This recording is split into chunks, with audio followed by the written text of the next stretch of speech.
answer to. Doesn't matter what they say. Everybody's posturing. It's all bullshit, okay? Everybody's posturing. Steve, do you have a different answer? I agree with you, sir. Trump loses cool on camera. U.S. President lashes out at Russia's foreign minister. Putin's minister calls Zelenskyy illegitimate. Trump slams Russian foreign minister's statement.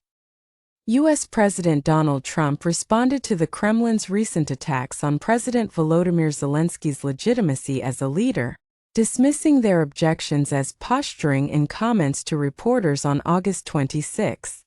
U.S. President, while speaking to reporters, said that it doesn't matter what they say. Everybody's posturing. Trump's comment came in response to Russian Foreign Minister Sergei Lavrov, who, while speaking to local U.S. media, said that the Kremlin does not view Zelenskyy as the legitimate leader of Ukraine. Lavrov claimed Russian President Vladimir Putin could not sign a peace deal with Zelenskyy because Ukrainian leader lacks the authority to sign legal documents.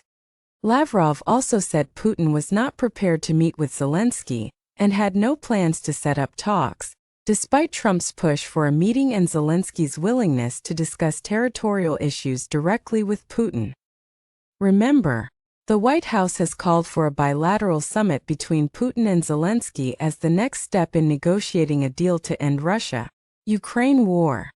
Trump met Putin for peace talks in Alaska on August 15, then held a separate meeting with Zelenskyy and European leaders at the White House on August 18. Although Trump dismissed the Kremlin's rhetoric on the Ukrainian government's legitimacy, he did not pledge to impose consequences for Moscow's attacks on Ukraine.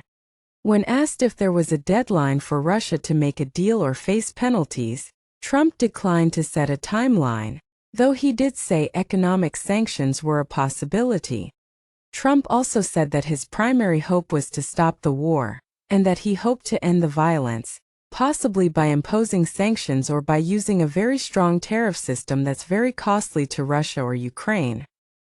Since taking office in January 2025, Trump has passed no new sanctions against Moscow, despite issuing several threats. In some cases, he has even eased restrictions, as Russia intensifies its aerial attacks against Ukraine. Meanwhile, Russian attacks killed 1 person and injured 6 in Ukraine's Donetsk region. On the other hand, Ukrainian attacks killed 1 person and injured 3 others in the Russian-occupied Kherson region. According to reports, Russian air defenses shot down 191 Ukrainian drones, 6 guided aerial bombs, and a long-range guided missile in one day.